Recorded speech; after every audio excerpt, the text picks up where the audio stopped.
Yeah, like I said during my speech, part of the challenge has to do with funding because while you're trying to grow local capacity, you need to have enough funding to support that process. That's one of it.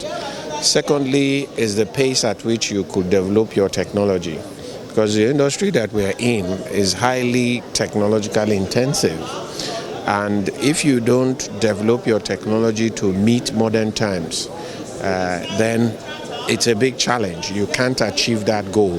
That's why we need to invest heavily in research and development in the country in order to develop that technology. In NCDMB, we are trying our best possible. We have a paucity of funds, but the little we have, we are effectively deploying it to encourage research and development in Nigeria, particularly with the universities and with private researchers.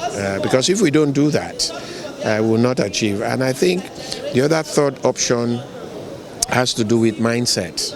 It's making Nigerians to believe that they can do it. It's a huge challenge. Everybody in this country believes that if it's not coming from the US or the UK or it's not coming from Europe, it's not good. So there has to be that mindset change for people to believe in what they produce in the country. And I think the president has said it several times. We must produce what we eat. Before this administration came on board, it was all about importation. And we try to put measures in place for people to produce their own good that they eat, the food that they eat, and the rest of it. So it's those three things: a mindset change, the desired funding, and technological and innovation. Perfect. So now let's talk about the cutback you have actually achieved in terms of cutback, in terms of trying to domesticate these things and not importing things. Like how much have we saved? Oh, tremendously. I mean, historically, the industry spent about 21 billion year on year. Before the advent of local content in 2010, less than 5% of that was retained in country. Today, we pride ourselves that about 8 billion of that 20 billion annual spend is now domiciled in country.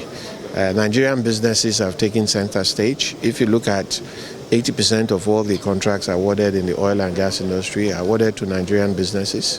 If you look at the service sector in the oil and gas industry, almost 98% of the service sector is managed by Nigerians.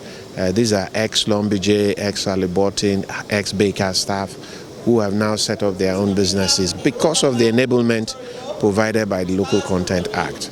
You talk about fabrication. When we started, virtually nothing was fabricated in country. Today, about 250,000 metric tons of fabrication happens in the country annually. So we have achieved substantial progress in the country, but are we there yet? No. Like we said in NCDMB, we want to attain 70% local content by the year 2027. Right now, we're about 42% in terms of our attainment. In what way does the Logic Act play a role in this? Of course, it's the Bible to it because most of these things have to be backed up legally. That's why I see some of these countries who want to emulate what we have done, talking about policies, talking about regulations. It's not going to drive the impetus that is desired. But once it is law, both local and international players know that they have to comply with the provisions of the law. So the law has been the main element of it.